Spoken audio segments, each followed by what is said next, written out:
This is a show about facing fear, unlocking courage, and taking action. Courage isn't necessarily a daunting thing. It's going to give you more purpose. It's going to give you more drive. It feels like making a courageous decision is going to get you closer to who you aspire to be. It's knowledge plus faith plus action equals courage. I'm going to be so proud that I gave it a go. Even if it doesn't deliver on the happiness that I was hoping it might have given me, the act of trying it, the act of doing it is where all of the juiciness is. High five to me that I made the effort to course correct that regret.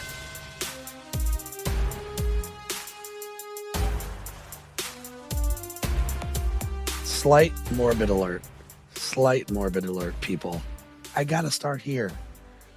Jodi, before I was doing whatever this is, like I would do like a lot of like little writings, muses. I don't know. I was just like tiptoeing into whatever this was. As a guy named Ryan, I remember when Facebook first came out, I would put out these rants. I was still trying to figure out what the hell my voice was going to be and all this shit. So yeah. And I remember writing this line that said, all of us die. Not all of us live. Yeah. That's a fact. And it's funny, your book shows up at my house. You only die once. How to make it to the end with no regrets. And I don't know if there's like something in the title that triggered, OG Ryan Berman or somewhere between OG Ryan Berman and this Ryan Berman. But like, I was like, oh my gosh, I totally remember writing those rants, and I was like somewhat angry too. It's a rant, right? But that line really stuck out to me, that all of us die. This is a fact, right? But yeah, maybe it's most of us never live. I think if you're into a show like this, there's a curiosity that, we're going forward and we're trying. Yeah. I think to introduce you properly, Jodi Wellman, who has made choices to, you started way back when on the East Coast, you've been an entrepreneur, not that you're not now, you've had your businesses, but then you probably had a little short circuit moment where you went, oh shit, like, hold on, what are we doing here? What am I doing here? And maybe I'm curious, not that you felt dead inside. What an asshole I am, right? But like, I felt whenever I've made a big move for me that was more in line with who I really am, I could see myself now mad at myself or sad. Mm-hmm. And it was, but when I had the courage to become more of who I really am, I feel more alive. Yeah. So what a great way to bring Jodi Wellman into the Courageous Podcast. Thanks for giving us a little bit of your time. Is this like landing at all with you? Or are you like, Ryan, I don't know what you're talking about? Yeah, I have no idea what you're talking about whatsoever. Yeah, it's over. And this concludes the Courageous Podcast, the shortest episode in the history of podcasts. Just quick bits of wisdom. No, everything you're saying, I'm totally on the same wavelength. And I love how you've already dabbled in, like you said, the morbid alert. You're like, at one point, you're like, guys, dude, like a reminder, no one's getting out of here alive. And that's my whole entire reason for being.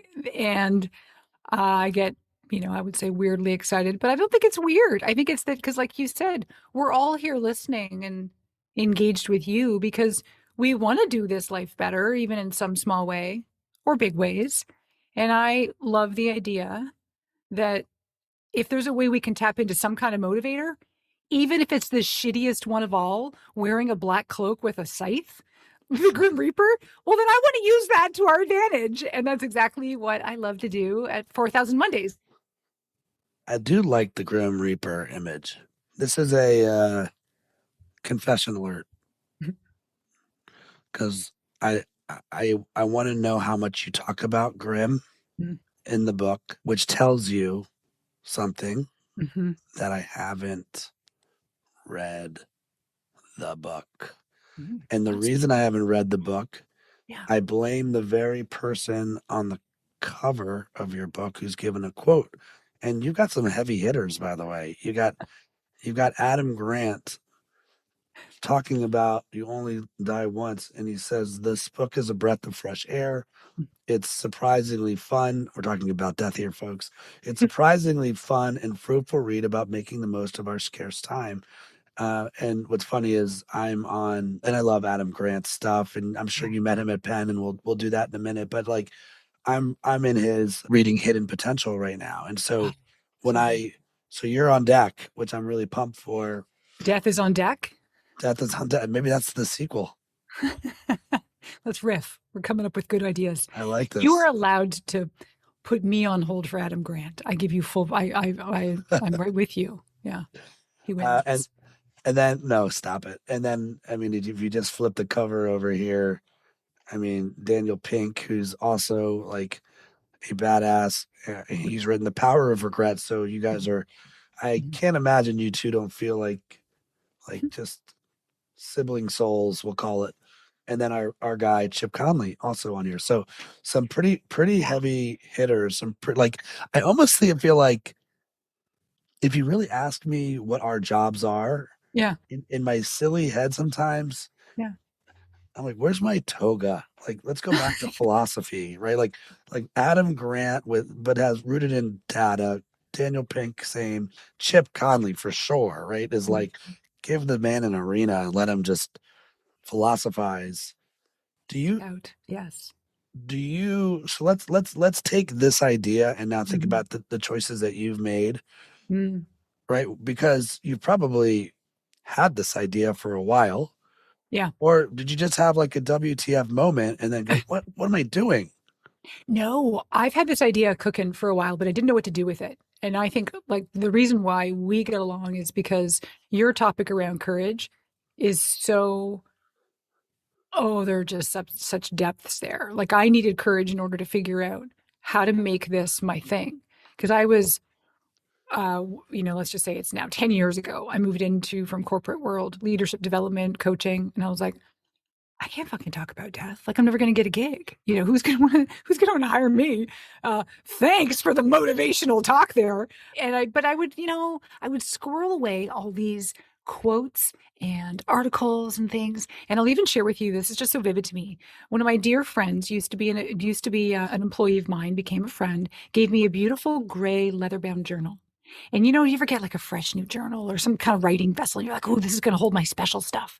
I kept all my special death notes in this gray journal. And it was like this, it was, admittedly, it became kind of where my dreams were going to die, ironically, because I would put my ideas there and then I would put it back. It was like decorative. And then it would go back to my day job, of giving workshops and coaching and all that stuff. But then every now and then I would open up this gray special journal and I would write stuff. I would put a new article. And you know what it became? This is the weirdest thing. As much as it was my precious place for my ideas, I became almost afraid of this gray journal because it represented all of my hopes and dreams that I had no idea what to do with. And so it almost had this weird, I was attracted to it, but I was repelled by it because I was repelled by myself for not having the guts to figure out how to make my dream come true. I mean, many of us have been there, so I still, I go back to Chicago where the gray journal still sits. And now I look at it with sort of sweet fondness, like, oh, honey, you summoned up the courage and you did the thing, that you found a way to talk about this and not offend too many people along the way. And in fact, again, the opposite, because I found a way, I hope, to wake us up. And myself included, so that was part of why. Hold on though, but let's talk about what actually. I mean, I think frustration as a concept is also interesting, right? Totally. Yeah. Like how much time has to pass? I think there's it's almost like gratification, instant gratification. Yep. And delayed gratification. There's instant frustration and delayed frustration. Yeah. Right. So instant frustration, something happens in your life and you're like, somebody does something that's so against who you are. I say it's a violation of a value, declared or undeclared. Yeah. And you're like, I can't explain why that was wrong because it's just a violation of a value, declared or undeclared.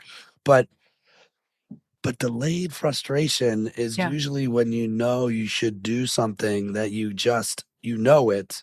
Yeah. You should be doing this, Jodi. Right? And you don't. And then you get more, it's like the multiplier on frustration. So I'm curious what ended up finally, how did you cut that? How did you overcome it? Yeah. How did you Yeah, break what it? happened? Well, I like, by the way, what you're opening up, because there's like motivation tendencies. Some people we know all well will spend the rest of their lives frustrated with themselves for not taking action. And then it curdles and it ferments and it does all sorts of other things that just don't sound good. Fermenting sounds good if it's wine, but not the curdling. And then for some of us, we're frustrated and that becomes the thing, just like boredom, like the right amount of boredom can be useful, right? So for me, the main impetus was deciding to go to grad school. So I went to University of Pennsylvania for their Master's of Applied Positive Psychology program. And it's funny because back to even my application, I go back that far and I go, you have to write an essay, amongst all your other little hoops you jump through. And I was like, am I honest and say I want to study mortality as a motivator? Or do I go down the regular path, which is I want to make leaders better and all the other bullshit? I I was not brave. And I said, I don't want them to turn me down because they don't like the stench of death. So I didn't go there. But what the good news is, so I got in on the leadership thing. I do my thing. And when it's time to do my thesis, I thankfully had someone there who was a really cool mentor, Judy, who's like, do the neat new thing, go for it. So I studied this topic of memento mori, which is that Latin phrase for remember we must die. And I found a crap ton of empirical evidence, which, to be super honest, gave me the confidence.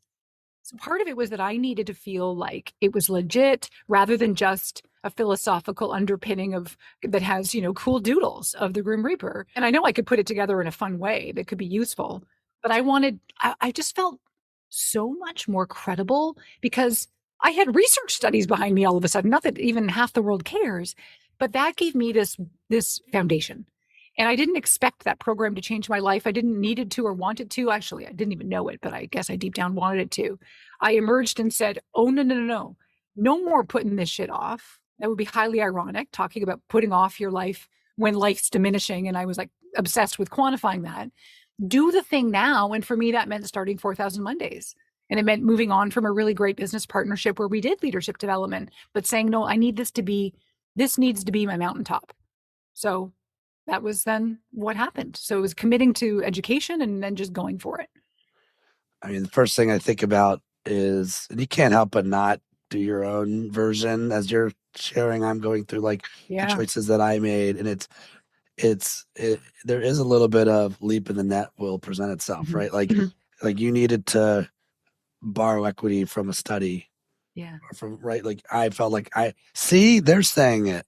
Yes. See, they're saying it. I'm not crazy or right? not that crazy. Yeah. Oh, see, mine wasn't that. Mine's like, I'm not smart. See, they're smart. See, they're smart. I had to come over that with one of my big, sorry, listeners. You're probably tired of hearing me talk about this. So you borrow equity. And I even remember, I'm curious on your book as well. Like, okay, great. Now replace all of their stuff because you believe this with your stories, right? Because you already believe this. It's true. Now go. I'm curious, did you feel prior to this, like even with the leadership development, you were like, I'm already dead. Like I'm sitting here and I'm dead. Like, why am I not doing the thing that makes me feel most alive? Yep. Oh, yeah. Yeah, because you mentioned that earlier and I kind of glossed over it. But I do think that most people who get into any kind of helping profession, we're all just looking to help ourselves first. Oh, and then along the way, it's lovely if we can also help other people.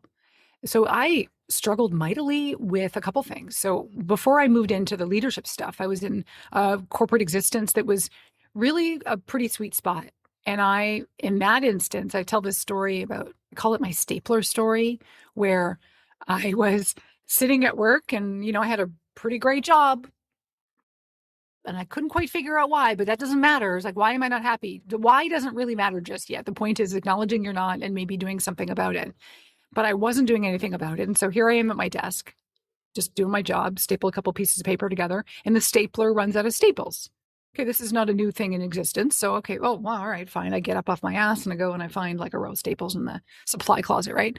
And I distinctly remember I got the row of staples, 250 of them, and I put it in my stapler and I said to myself, I'd better not be here by the time this row of staples is done.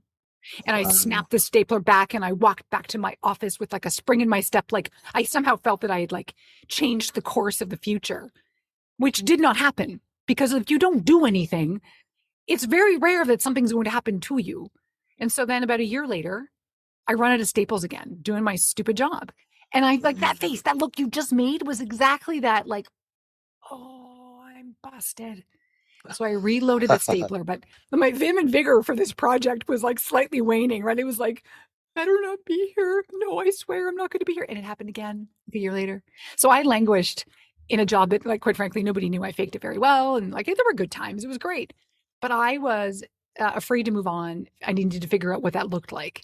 And I now know, like, I kept the stapler. I still have it. It's a good reminder for me of like, you won't be, you know, saved from your situation. You need to summon up the courage to live the life that you've imagined. Like, you know, Henry David Thoreau says, like, you have to fathom what you want and then actually figure out what would be one step forward I could take to live it, because we are totally going to die. And it speeds up as we age, the perception of time. It's not just a phenomenon we feel, it's true. And I am now seeing it with such clarity more than any other concept. Like, I don't have time to dilly-dally around with being scared. I don't have time to, and I do, by the way, like my default might be, but I have to override that consciously and say, okay, what's the thing that you want that you're procrastinating?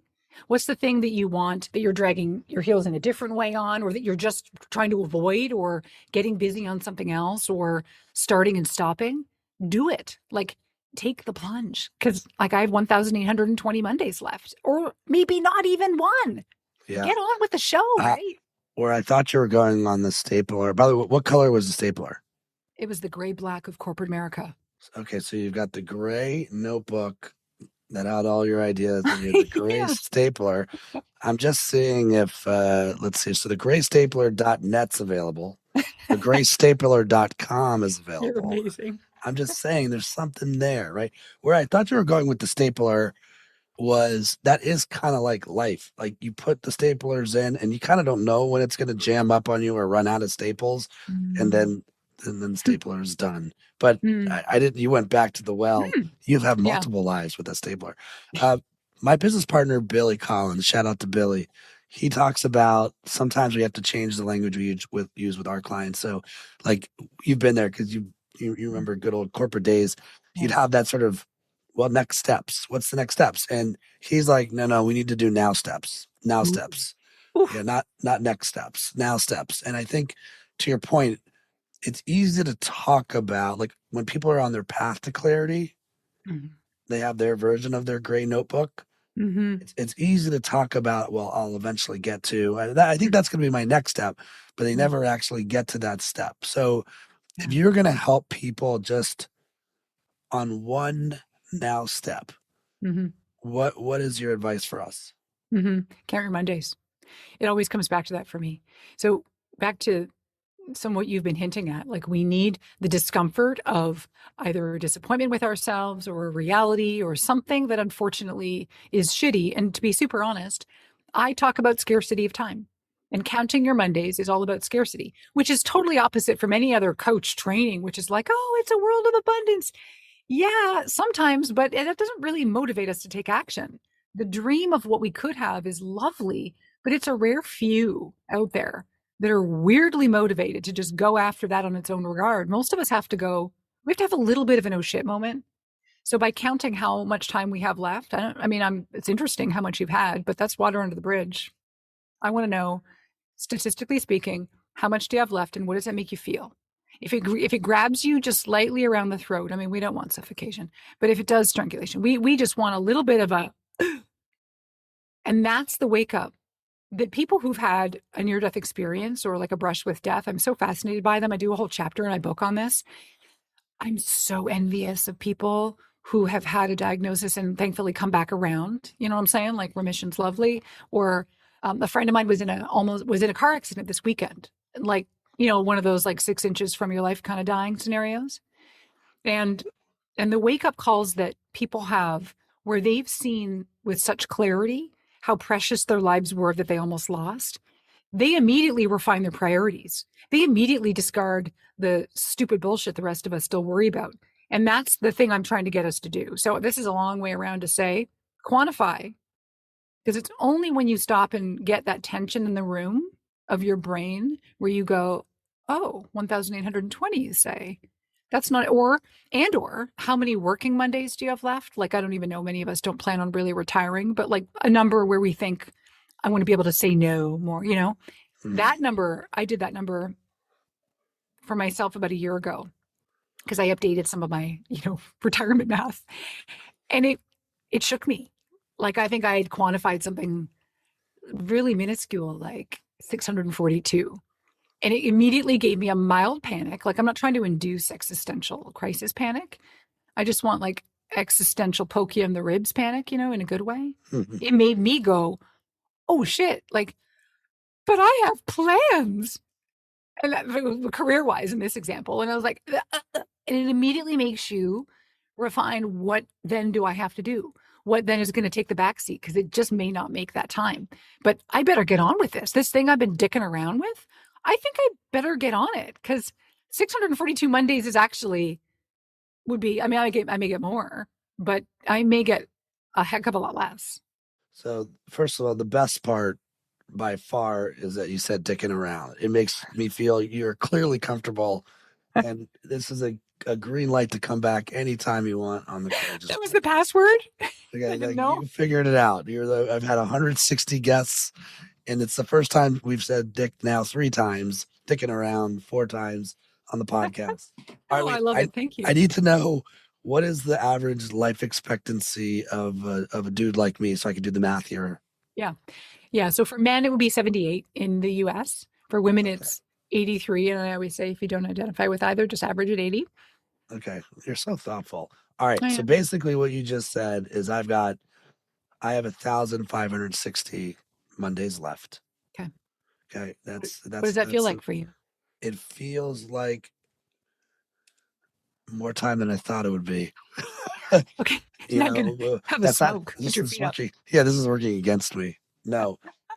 Honestly, this is a good segue into the next convo, but I'll properly finish off where we are, which is, I see why we like each other. Like, fear and courage are kin. I think people have the wrong ideas about fear, and how fear, when you're not careful, it controls you. It runs you. Yeah. We're so afraid of fear. I have one of my little fancy keynote slides. It's not FOMO, it's FOMF. Fear of missing fear. And like, fear can actually be your friend if you Jedi it the right way. And so when I hear count your Mondays, right, that is bringing that tension of fear, but not being afraid of it, but making the most of it and letting it focus you. I love that. I love your new acronym. Rolls off the tongue, but I get the point. It's lovely. And if we harness it, like, that's where the good stuff is. Anytime I've noticed, whether it's working with people in a workshop, which is what I do most of, and it's meant to be action. Like, I like your point about now steps, or your partner's point. It's by doing that wake up call that makes your eyes go wide, or whether for you, your reaction's honest. Like, oh, it looks like I've got more runway. My backup plan, by the way, to when you feel like that sounds like just like an eternity of life, is to do the good old fashioned deathbed regret test. And we've all done this before, but it's like really immersing yourself and imagining. And I don't want you to think about the things that you wished you hadn't done, because that to me is actually, it's pointless. And research is pretty clear that when we think about regrets, they're called regrets of commission, like the dumb things we did, like getting the DUI or cheating or bullying someone as a kid. Like, we can wish we hadn't done them, but like, let's leave those aside. The more haunting regrets are what's called regrets of omission. And these are the paths that we didn't take, that were like, oh man, it would have been quick. What if we had, started that business or that division? Or like, what if I did move to San Francisco that time, you know? Or what if I did say yes to that date? Or like, what if I did, like, maybe we're at our deathbed and you're like, I never went on Tinder, or like, whatever the thing is for you that you might have a little pang. Why? Why? Number one regret, Tinder-free life. That is the list that's actually important. And I don't care how big or small the bullet point list is. In fact, sometimes it's more fun to start with the small, silly stuff. Like, you know, I was at a workshop just recently, and this woman was like, I'm going to regret never going on a road trip to visit my cousins. And everyone was like, oh, imagining for some reason, it was like, are they in Alaska? And she's like, no, they're in St. Louis. And it was like one town over. It was just the funniest thing. And no judgment about whatever your bucket list item might be. You know, put the little list, the big list, and those things that might make you feel like, yeah, if I got to the end, I would feel disappointed in myself that I didn't prioritize this. And I don't mean because I had 900 other things and I did 889 of them, but this one didn't make the cut. Oh, well, that's a life well lived. I'm talking about the stuff that you just didn't make time for, that you said somewhere mattered. And do you have an example, by the way, like a business idea or a travel thing or like a relationship thing or like even a character thing that you wished that you like, that you would have regrets for not doing? Me? Yeah. Oh, I'm living it. I already know the next two projects and I know in my heart that I thought I'd get to both of them this year. Yeah. And I'm watching my head. It's the metaphorical green notebook or gray notebook. Yeah. And I know I have to like, oh, I need to pick one and put the other one in the parking lot for now. I'll get to both of them. But the way that my brain works, it's like I honor, if I keep waking up every day and the idea is still there, Yeah. that's a sign as a guy that comes from ideas, that's a good idea. And I have to go pursue it. Yep. And then it's probably how you feel about the death business, Mhm. right? Like the universe didn't just put it there. It's there for a reason. Mm. This is balance. I want to get to birthdays, your take on birthdays and maybe death day, but do you have a ticker that you use that counts your Mondays? Because where my brain went, I like the idea of putting 1560 on my as a calendar invite. Yeah. But what app do you use to count this down? Yeah. Well, because I do this every week, it's just on my mind all the time. And that's actually like the one habit I think is worthwhile having in life. Otherwise, habits I think are just like eroding our existence. Just a sidebar there we can come back to if you want. So I've always just got like, I know the math, but I have it on my website. There's a countdown, which I acknowledge is like, hey, this might be weird. Let's talk if you think so. There's actually a calculator on the website anyways, if some people don't like spending their time doing the math. But yeah, I would love to envision like a really beautiful sort of situation that does a countdown along with a virtual reality death. Imagine being able to see yourself in a car accident or getting the news from a doctor, like an actual virtual scenario where you get to feel the oh shitness that again is like that ratchets up the intensity, like doing the mortality math. Like these are twinkles compared to the gripping nature of what psychologists call I love this phrase. It's called the roar of awakening. I want we need the roar because we exist in these slumbering existences where we've managed our lives pretty darn well in order to have routines. And we then get into autopilot and we take life for granted. And some of us need bigger jolts than others. And that again is the gift I hope to be able to give people one day, is the gift of almost dying but not. Let's build that. I feel like I haven't studied this, but I have studied Call of the Void. Right? Isn't Call of the Void when there's times in life where we feel like I'm going to fall off this bridge and die right now. I'm going to crash my car and die right now. So it's not the oh shitness. Yeah. Which, by the way, ohshitness.com also available in an interesting idea for you. Right. But I think to your point, this idea of how do you make death realer? Yeah. Right. To create the tension that you want people to feel so they can go like it's right. I mean, isn't that sort of like the sad reality? It's like this is what we need as a reminder that like go live. You're asking such a good question because we can stop and like I'm not giving any news to anybody. Like you broke the news, like we're all gonna die. You did that in your, your rants early days. nobody's finding something out for the first time today. And yet these are the examples of And if you moments are, where, I'd like to have what you're having. right, I'm in. send me a sample. Yeah. But we need reminders because we love homeostasis as humans. We love to just get back into the law. And we deny, by the way, we are going to deny the idea of death because it keeps us safe in our little brains and we'd prefer not to talk about it. And even if it's something that we are okay talking about, like reminding ourselves that we need more leafy greens, like we just need reminders. So I'm very big on not only having the math, but having like visual reminders around you. I've got all of the paraphernalia, all the skulls, all the tiny little jewelry bits, all the little visual reminders, the coin in my purse, that kind of memento mori. I also think talking about it with your friends is helpful. Like many of us don't talk about it with family or friends because it's taboo, but you don't have to necessarily talk about your parents' imminent death, although I'm sure, that's an important discussion too. I'm just talking about like the concept of like the easiest way in is what's on your bucket list that you would just love to do that you haven't, and then starting to edge it towards kind of like a good old fashioned coach, like which one or two are the most sizzly that you want to do something about, and then like what would be one thing.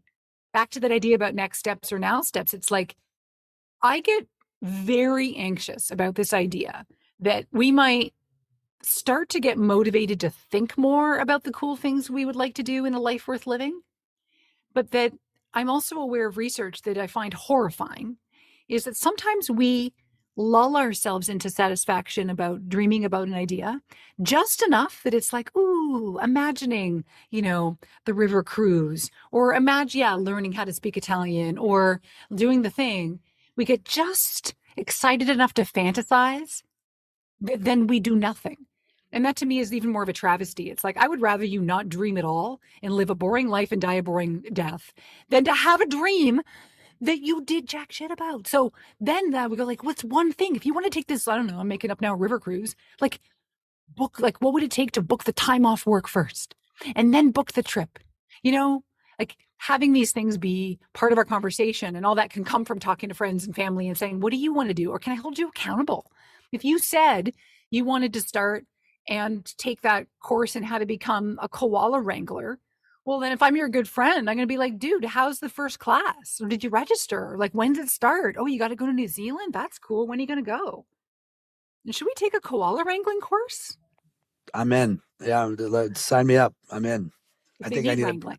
I need a swim buddy partner. So this is, which I think has got to be one of the strategies here, right? To hold me accountable to doing the things I need to do. The comment you gave though about the dream, to me, I think that's sort of circling back on delayed frustration, right? Like, what you should do, what the dream is, but there's no action steps. There's no now step on making it real.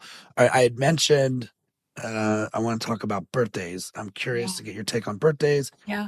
And I want to also talk about a death day comment. I'm curious Yeah. your take on this. But Jodi Wellman, if you want to learn more about her, guys, go to 4000mondays.com.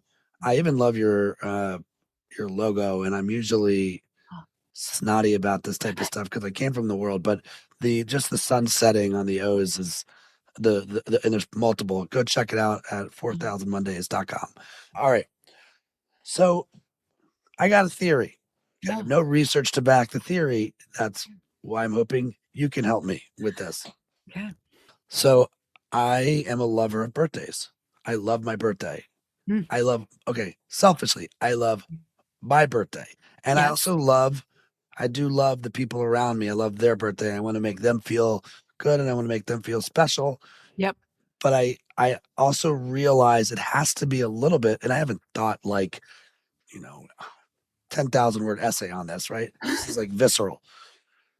I think I love my birthday because I see them as triggers on the calendar. And we all have an expectation of where we thought we would be at certain ages.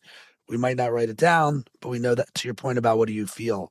Yeah. And I know up here with 1,560 Mondays left at 48, I'm like, wow, I've done more than I ever thought I would do in this lifetime. And that's that's for the therapist couch on why I feel that way.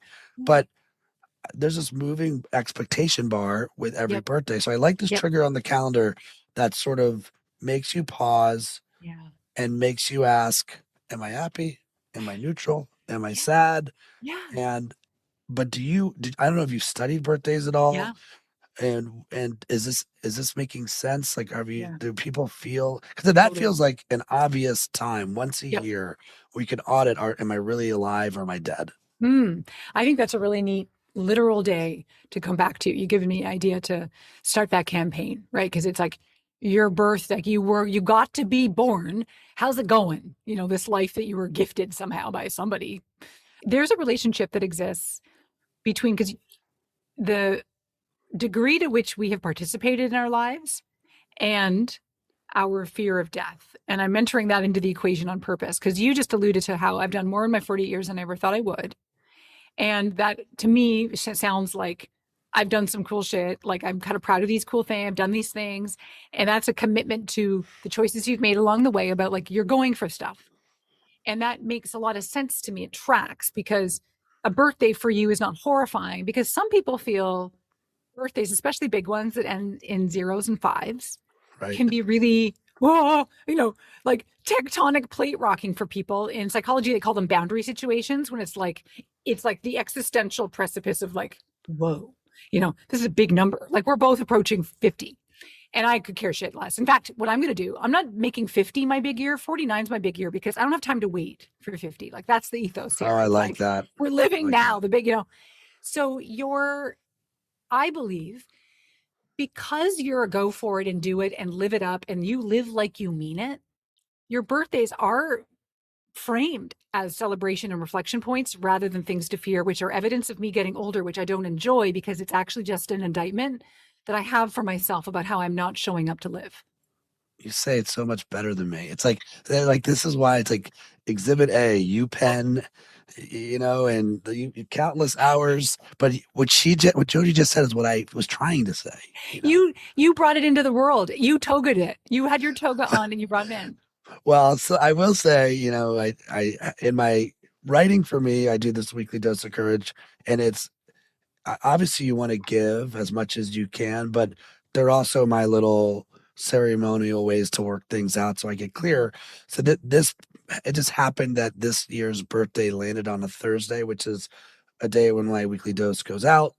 And so I this year's was not birthday. The subject was rebirth day. And Oh, and I think that's what you're talking about too, is if you feel you need a rebirth, have at it. Like, no, yes. like go get it. Yes. There's a notion. I love, a good old quote when it's needed. And I'm going to just totally botch this one up, but I think it was Seneca.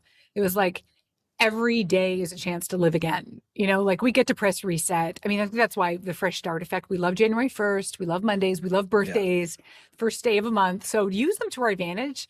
Every day, it's like the sun's up. I get to erase all that stupid shit, and I get to be the version of myself that is the kind of person that does the things that they say they're going to do. Because back to your point about the delayed sort of, what are we calling it? Delayed frustration. Frustration.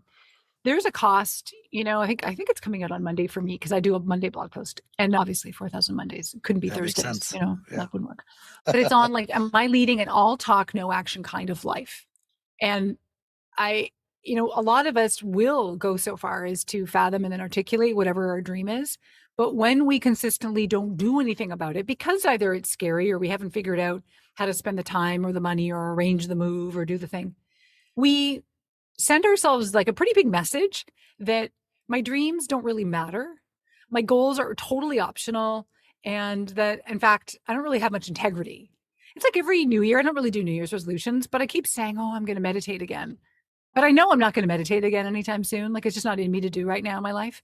And every time I say I'm going to do it, I'm like, why are you saying you're going to do it? Because if anything, you're just showing yourself, you're not going to do it. State a claim.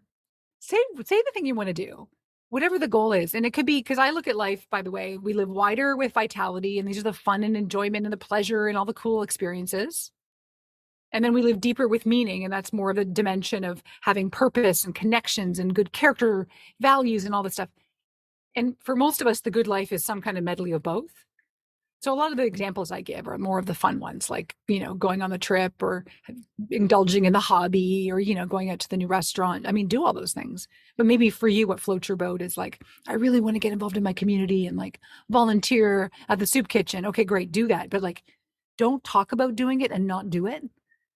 Talk about doing it and take one small step to doing it, even if it's once a quarter, because then you show yourself, I'm the kind of person that gives a shit.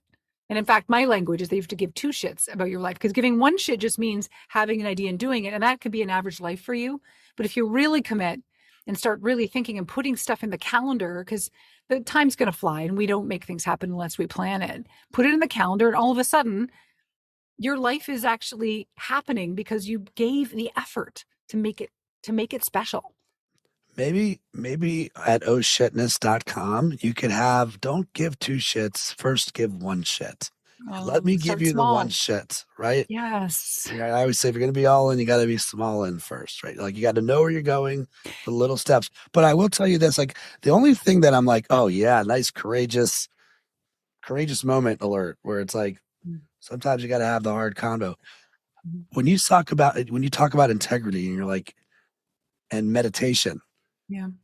I don't see you as not having integrity if you chose not to make time to do it. I do agree with you that, right, the cycle of once again letting yourself down because you said you were going to do something, and then it's like, there you go, Jodi, way to go. I've seen this pattern before, and thank you for that. That to me is the discernment, the difference. It's when you have that repeated pattern of saying you're going to do stuff and doing jack shit about it. That's the problem. But every now and then, like our best laid plans, sometimes, you got to work overtime. Like, okay, trust me, I'm coming back to that plan. But when we consistently don't come back, that's the problem.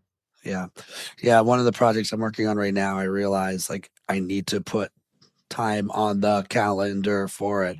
But I'm also just like, the good news is like, courageous is, I love what I do. Right. And so I honor that this project that I'm talking about is like not really, it's a courageous story, but it's not my day job. Yeah. Which to me feels like there's not a lot of angst that you're coming up with about not getting it done. It's not like you're judging yourself. It's sort of like, this is going to be cool when I gradually make it happen. That feels like it's part of a what I call like the astonishingly alive life. I think that's fair. Yeah, but I like the idea of blending but at 1,500 Mondays left, if I haven't made serious progress on it, that's a problem. So I'm going to figure out how to work that in. I made a good choice. Hey, Chip Conley made a good choice by having you hit up his newsletter, which is how I found your work. And I fell in love with this concept of, you would call them not regrets, but the pregret. What's the pregret? Which I want to get to. Okay, let's talk about pregrets. But I first have to ask you on death day, like birth dates, if you could know your death date, would you know it? Would you say 100% yes? I debate this one so often. It's such a good question. The answer, I think, is yes. It's a real choice. Like I've actually designated a day that I think would be great to die. This is nerdy, but like I'm superstitious about the number 3. So I did the math and I was like, what would it take me to get to the day 33,333? And it's like April the 17th, like 2067 or something. And I'll be like 91 and change. That's a decent time to die. I'll be ready. And so I thought that'd be kind of cool. And maybe not that I'm going to slit my wrists on that day necessarily, but like, that'd be nice. Is it a Monday? Do you want to know when you die? Is that a Monday? I would assume you'd want to die on a Monday. I got to look at that. Got to find that out. Here for you. Yeah. I feel like I would be okay knowing. This to me is not necessarily the test of whether we're prepared to live with intention, but I think that I think we're kind of eye to eye, that we're like cooler with this than maybe the average Jill or Joe. But here's where you're making me think about the crux of so much of this. We need deadlines. Like if we didn't have a deadline, like what you're talking about with courageous, like it's you, like you're not answering to a boss. But if we had a boss, or like for me with my book, I had a deadline for my manuscript, or when we have any deadline that matters in any way, shape or form, isn't it remarkable how we get stuff done? And then compare that to, in the absence of any kind of a deadline, how we just will just float down the lazy river of life. And that is exactly it. Like, I'm banking on my 1,820 or whatever Mondays, but that's a joke. If I knew that it was in 17 more years, I would be angling and planning and booking all my trips, and I would be doing it even more than I am now. And I'm kind of embarrassed to say that because I'm supposed to be the poster child or like the Grim Reaper's fucking cheerleader. But that's the beauty of a deadline. Yeah, well, courage, same thing, right? Like, how can I sit here and preach courage and then not make the courageous move, right? And I'm laughing on this side because, a lot of my keynotes are corporate environments, and I'll say, I'm like, deadlines, like, we couldn't come up with a better word than deadlines. Like, this is really the word, really, folks. But to your point, I think you're right. I think like we're back to the power of fear looked at the right way where it can help you focus. Fear can be your friend. How is a deadline anything but fear masked in a word? Oh. We talked about regrets. We've started to talk about regrets. We've talked about pregrets. That was the word, Jodi, that when I saw that, I'm like, I need to find this human and reach out and just give her like a lot of love. That she's onto something. And then I discovered 4,000 Mondays and obviously your book, and you gratefully were like, no, you're doing cool shit. I'm like, no, you're doing you cool are. shit. So walk me through how you stumbled into this concept and what Yeah. it means. Yes. This discussion around living a squander-free life is kind of what I call it. Like doing the most with it before we die. Okay, carpe diem, not new, good stuff, checks out. This whole temporal scarcity of like using this idea that we're temporary to be the unfortunate motivator. It all kind of tracked back to this idea of living a life so that when we get to the end, we feel like maybe we did a justice. And at the very least that we won't die with all those coulda, shoulda, woulda regrets. And I'll just share with you super quick. Part of the impetus for me is that my mom died in her 50s and she had a ton of regrets, like all sorts of business dreams and goals that she didn't take any action on. And this wasn't just me judging her. It was like she lamented this, up until the day that she suddenly died. And then it was just such a sad experience of just going through her stuff and seeing like all these ideas that literally died in her drawer with her, right? So that woke up in me this idea like, oh, we got to get on with the things that we have somehow said are important. And even some of the things that are not important, like let's get out there and live. So when you do the exercise and you identify the little and big things that you might wish you had done, but didn't have the nerve to do or make the time to do, or like it all comes back to fear and courage, like our point is made here. They are called pregrets because you are not dead yet, unless you're in hospice. And if you are, sorry about your luck, but like, good job in this life. But for the rest of us, we get a freaking chance. Like we can go out there and we can go and do the road trip to St. Louis, or we can go and take that online course that we wished we learned, or change our career, or go and find our long lost love. Or, like these are the things that they are regrets in the making that we can course correct. And I think there's nothing more motivating for people than this idea of hearing other people that do it, which is why I share so much of that in the book, because I think we need like this vicarious inspiration to be like, wait a minute, I could still do it. And even if I go on that trip, or I change my career and become, I don't know, a phlebotomist, I'm going to be so proud that I gave it a go. Even if it doesn't deliver on the happiness that I was hoping it might have given me, the act of trying it, the act of doing it is where all of the juiciness is. And that's the thing that most people, again, back to reclining back on your deathbed, are like, high five to me that I made the effort to course correct that regret. High five for you for doing it, for like bringing this front and center to us. And I figured it was the appropriate way to, well, sadly, to end our first convo of many, because you've used the password, so you're invited back. And I want to tell a story, and I have a question that comes after it. But then just know that this lets the audience know that I don't pass you 20 questions. It's a conversation. But I think it makes sense for you to start thinking about how you want to end this conversation, because I always honor if a guest has made it 45 minutes into this convo, they're in, and they want to hear from you Like, so start thinking about like how you want to land this ending. So last night, and we've got Alexas all over our house. Like, there's no secrets. Somebody's listening. Someone's listening somewhere. And Transcripts. my 8-year-old is like, it's like ding ding. I don't know if you can hear my dogs going crazy right now. That's my dogs. My 8-year-old lights up the Alexa. It's like ding ding. Daddy, I need snuggles. It's like, whatever you're doing, do not pass the go. Go instantly to daughter's room for snuggles. Okay. And I get in there, and she's lying there, and she's like, I can't sleep. Tell me a story. So now you're like, all right, story on demand with Ryan Berman. And so I start telling the story. I start telling, and my wife's mom, Amma, has passed away during COVID, not from COVID. And we always talk about Amma came back as a hummingbird.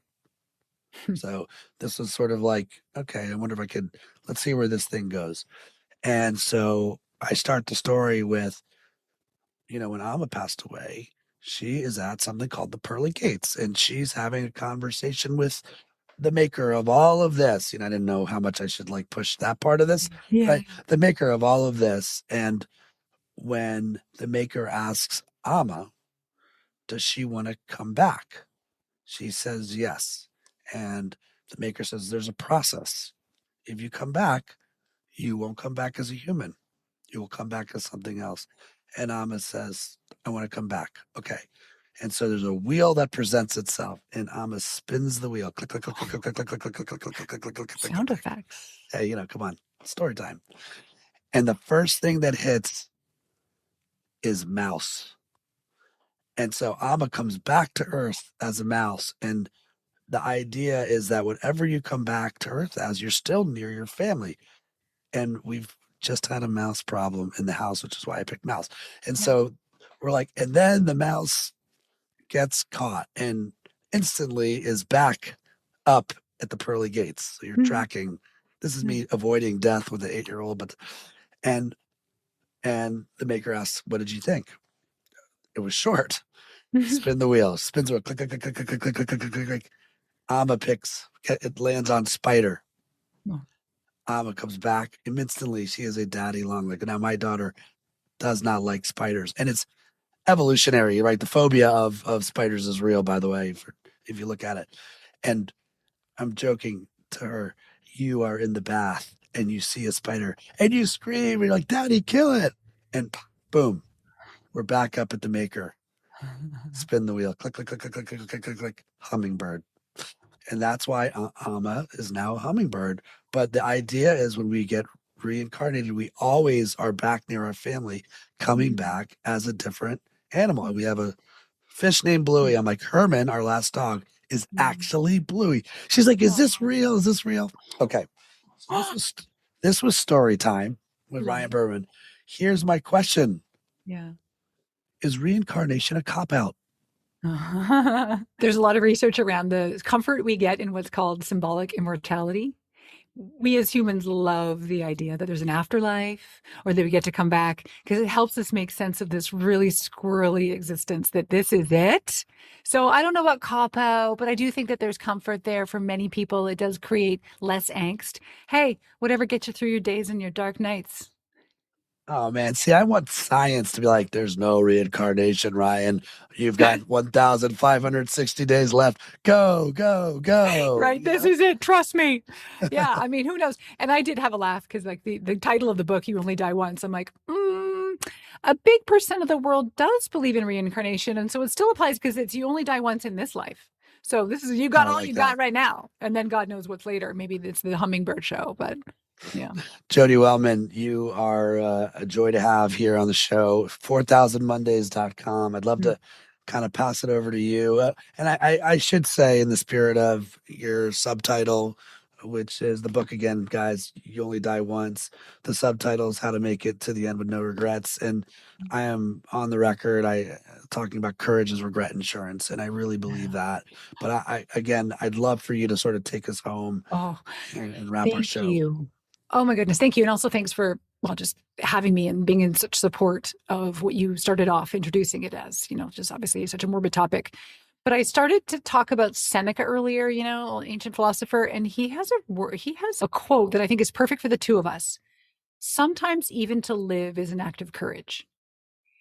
Because we're afraid of death, but that's rivaled only by our fear of living. And that's so much of what we're talking about today. It's like the fear of getting on with it and like taking the risk to ask her out or to quit the job or to get your bunion surgery or to do all the things that you long to do, which might mean a better next step. Maybe not the bunion. I don't know why I brought that up. But sometimes even to live is an act of courage. It's like, do you really want to get to the end and say you lived? I think we all do. We all do. As Joseph Campbell says, we want the rapture of being alive. Let's go for it and recognize it takes courage. And no one's going to hand us courage on a platter or in an envelope, and we can't buy it. So it only comes by doing it. And so let's just keep living one little inch wider day after day. And let's do this life justice with the help of our sponsor, the Grim Reaper. Thanks, Grim. Thank you, Jodi. I'm seriously, I've learned so much from this episode already. I'm going to count my Mondays, literally count them, 15, 60 to go. And you're so right that like, wow, fear of living is real. And so for those of you who need a wake up call or need a rebirth day or have, need to remember that courage is regret insurance, start today. Make some space on your calendar. And what's that one thing you need to do? Is it the bucket list? Is it the oh shitness? We covered a lot of ground today, Jodi. Thanks so much for joining us. A lot of websites have been purchased right now. Yeah. Thanks, Jodi.